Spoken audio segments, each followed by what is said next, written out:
we've previously given Donald Trump a great deal of credit for his comments about the Syrian refugees, making clear that we have sort of a responsibility to aid them. The world community does, the U.S. does, because of the conditions in Syria.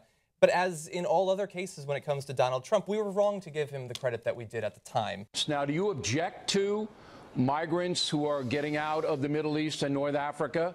Do you object to them coming to the USA?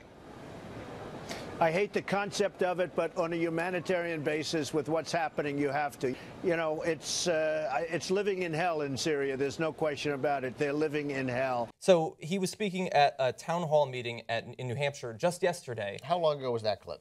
Not that was long. Several weeks ago. Right, when we talked about the refugees coming here, and he said, you know, he was like, oh, I hate the idea of it. Yeah. But the humanitarian... Of course, it's a sort of sober look at the situation. But having a human heart and some modicum of empathy makes you realize that it's a thing that has to be done. Exactly. But thankfully, he thought better of that. Exactly. He changed his position, or at least now is going to represent his true position in New Hampshire in front of a crowd of his supporters, which you're going to see right here. I'm putting the people on notice that are coming here from Syria as part of this mass migration, that if I win, they're going back. They're going back. I'm telling you. They're going back. Well, he's speaking to his base. I mean, when you really think, the fact that he even has a base is really disturbing. But he knows that he's done well in the polls by being a hateful person. Yeah. By basically generalizing about all Mexican immigrants and making them all seem like they're criminals and rapists. That's what helped him surge in the polls. Yeah. And so when he showed a little bit of mercy toward refugees who are leaving a war-torn country, by the way, partly because of the fact that the U.S. has meddled in Middle Eastern relations, he realized maybe that's not a good move. Maybe I need to change his mind. He doesn't have policy positions. Yeah. That's the thing with Trump. He's not serious about anything. He doesn't know anything about foreign policy. He doesn't know anything about what's really happening in Syria and why the situation in Syria is as bad as it is. All he knows is he can make vague statements that are hateful, and his base loves it, and that's exactly what he did. Yeah. The Rolling Stone piece gave some insight into what happens inside the Trump campaign, but I'm super fascinated because there are a couple possibilities here. One is a recognition of, oh, I said this then, and I should back it up for either because it's the policy I believe in, because of the policy I know that, you know, he has nothing but his base. There's nothing else. I mean, and you could argue since he's really stuck at about the same number, 21, 22, 23, 24, that's... Lower than his peak. Lower than his peak. This is what he has. This is what he can hold on to for a while. That's all it is. But that he can appeal to those guys, and so either he's just attempting to appeal to that base, as he always does, or he actually thought, you know, I said this thing before, if I say this again, I'll make a lot of headlines because A, it's outrageous, and B, it just goes against what I said before, and I can live with that. That's great. It doesn't matter, For me, that's the kind of attention I'll get.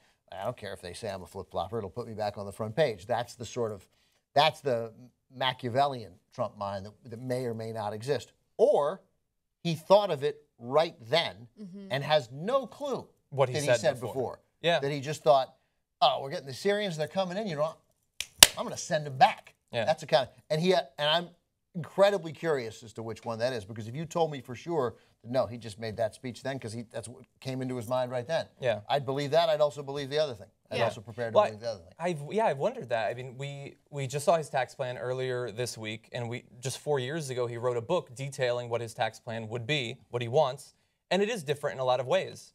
And it wasn't like he was 20 and then he was 60. That's a lot of time for things to change. He was an extremely old man. Now he's still an extremely old man, and yet it's changed quite a bit. I think he pays very little attention to himself. But one of the reasons why... I'm sorry, Jim, just real quick. The way he presents it, the way he's leaning over, the way he makes it seem, and maybe he's just this good an actor, this good a performer, makes it seem off the cuff. Like, literally, to me, he looks like a guy who says, let me tell you, when I'm president, what am I going to say here? I'm going to send him back. Yeah. You know, he looks like a guy who just occurred to. It's really not going to be that expensive. Right. I think it's entirely possible I'm going to make them buy their tickets. Oh, God. They're going to build their boats themselves. I think it's entirely possible that he does speak off the cuff without any thought into it prior to going up on that stage and giving any of these speeches. Again, we give him too much credit, right? We give him credit as if he is a seasoned politician who has followed up on all these issues, who's interested in all these issues, who knows what's happening in foreign policy. Yeah. This man is an idiot. And all he's done throughout this entire campaign is make vague, very, very vague, bigoted, racist statements, and it plays well for a certain group of people in this country who are also racist and bigots. Yeah. So that's all it is. There's really no inner workings of Trump. He's not this magical mind. There's nothing impressive about him. He's a piece of shit. That's it. He's a mess. Yeah, so I don't know. So you said that one of the reasons that he might have said this is to get back on the front pages, and I don't want to help him with that. But the reason that I think it's worth talking about is, one, that this is such a horrendous potential policy that it simply needs to be discussed. He's getting a lot of criticism for saying that he would deport all of America's illegal immigrants, and people say, no, that's actually financially impossible. You can't do that. So he adds a couple more 100,000 people on top of it. And the idea of literally taking people that have been in America for a year or two after being brought in, fleeing the death of over 250,000 people in Syria already, and then sending them back to Assad is so insane, so obviously horrendous that I think it needs to be talked about. And this time, I want you to listen very carefully to the reaction in the crowd. And you will certainly hear cheering, but I think that it is mixed. And that's why I want to talk about this. So let's listen to that again and see if I'm right. I'm putting the people on notice that are coming here from Syria as part of this mass migration, that if I win, they're going back. They're going back. I'm telling you, they're going back. My hope is that that is so inhuman, and some Americans, even Trump supporters, do feel like, well, God, they're fleeing a war. It's absolutely terrible conditions. It feels like that was a somewhat mixed reaction. Am I wrong? I don't know. There might have been some booing there, but it felt pretty enthusiastic. Yeah, it sounded enthusiastic to me as well. Well, we'll see over the course of the next few days what effect this comment has.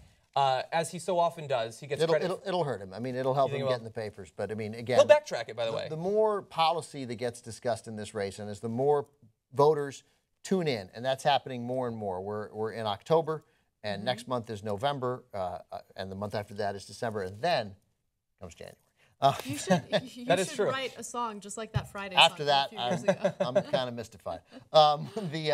But people start tuning in. We're a year outside, yes. and as people tune in, policy gets more important. And I hope so. I think he can hang on policy because I don't think the Republicans spend a lot of time talking about policy. So it's a good place to be if you're, as you say, completely checked out and really have no sense of what policy works. But the Republicans, you should be fine there. That is offensive to a lot of people on the right who think this is what America does. We do the right thing in this situation. So my hunch is it'll get him again another couple of days of press. And if that's all that matters to him, and maybe that is all that matters to him, then maybe it's a win. But I think ultimately stuff like this hurts him.